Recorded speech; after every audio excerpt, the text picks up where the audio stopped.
You know what's funny about getting old in prison? Nobody's scared of you. Guards walk right past me like I'm part of the furniture, like I'm a lamp somebody forgot to throw out. I'm 88 years old.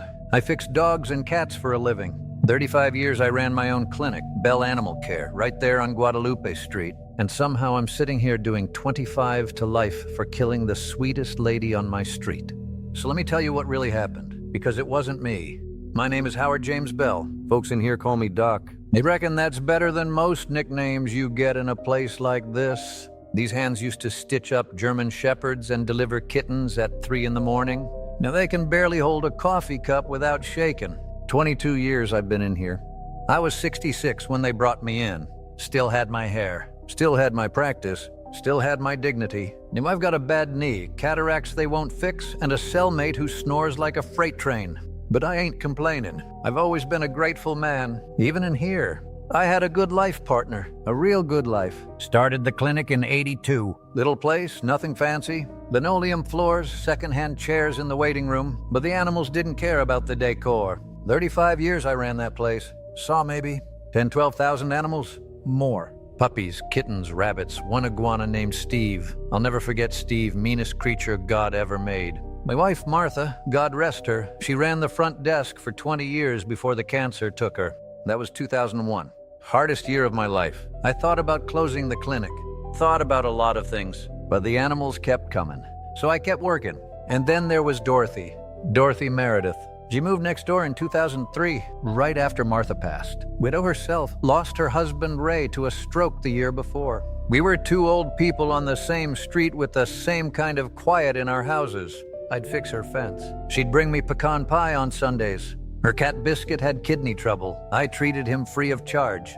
That's just what you do for neighbors. Dorothy was good company. We'd sit on her porch in the evenings, watch the street get dark. She'd talk about Ray. I'd talk about Martha. Two old folks passing time. Her daughter Jennifer, Jennifer was always difficult. Lived up in Dallas, barely visited. Maybe twice a year, Christmas, and whenever she needed something. But that ain't my place to judge. Family is family. I've told this story to detectives, to lawyers, to judges, to parole boards. Same story every time. Because the truth don't change. And I've got nothing to hide. So let me tell you about the day Dorothy died. October 14th, 2004. I remember because it was a Thursday and I'd closed the clinic early. Slow day. Only 2 appointments. A Labrador with a limp and a cat that turned out to be just fat. I went home around 4, made myself some soup, watched the news. Normal day. Around 6, I walked over to Dorothy's to check on Biscuit. The cat had been off his food for a couple days. I knocked. No answer. The door was unlocked. Dorothy always left it unlocked. I told her 100 times, lock your door, Dorothy. She'd wave me off. I found her on the kitchen floor, next to the stove, still warm, called 911. Sat with her till they came. Held her hand. The paramedics said it looked like cardiac arrest. Natural. She was 79, she had high blood pressure, she'd been tired for weeks. It made sense. And that should have been the end of it. An old woman died, happens every day. But then Jennifer came down from Dallas. And Jennifer found out about the will. See, Dorothy had changed her will about 3 weeks before. Made me the primary beneficiary. I didn't ask her to do that. She did it because Jennifer hadn't visited in 8 months. And Dorothy was hurt. Real hurt. She told me, she said, Howard, that girl doesn't care whether I live or die. So she changed the will. Her decision. Her lawyer. Her signature. But when Jennifer found out, she went straight to the police. Said I'd poisoned her mother. Said I'd manipulated her. Said I was after the money. And the toxicology came back and they found some kind of compound. Something that they said shouldn't have been in her system.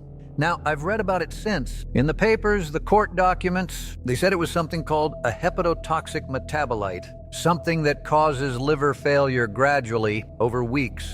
And because I'm a veterinarian, because I had access to pharmaceutical compounds in my clinic, they said I did it. That's it. That's the case. A will and a profession. They didn't find anything in my clinic. No missing inventory, no suspicious purchases, no witnesses, no confession. Nothing. Just a daughter who wanted an inheritance and a prosecutor who wanted a conviction. You know what gets me? They couldn't even explain how I supposedly did it. The dose, whatever killed her, if anything killed her, they never explained how it got into her system. Nobody saw me give her anything. Nobody found anything in my house. Nobody. But I'm a vet, so I must be guilty, right? That's the logic. They closed my clinic. 35 years of work. Gone. The new owners turned it into a nail salon. My equipment, my files, my records, 12,000 animals I'd treated, everyone documented. They boxed it all up and put it in storage. And then storage flooded. And all of it was gone. The other vets in Austin, people I'd worked with for decades, they stopped calling. Can't blame them, I suppose. Nobody wants to be associated with this. My nephew Brian, my sister's boy, he used to bring his kids to visit. Stopped after the trial. Said his wife didn't want the children around someone with my charges. Dorothy's death was a tragedy. For everyone. But what they did to me, what Jennifer did, that was something else entirely. 22 years of my life. The last years I'll ever have. Taken. Based on a grudge and a will that Dorothy signed of her own free will. I turned 80 in here. And 85. I'll probably turn 90 in here too, if these old bones last that long. My lawyer says we've got a shot at the next parole hearing, but he's been saying that for 6 years. You know what I think about sitting in here? I think about this beagle I treated once. 94 and 95. Little thing came in barely breathing, hit by a car on Lamar Boulevard. Owner was a girl, maybe 10 years old. Crying so hard she couldn't talk. They worked on that dog for 4 hours. 4 hours. Stitched him up, set the leg, gave him fluids all night.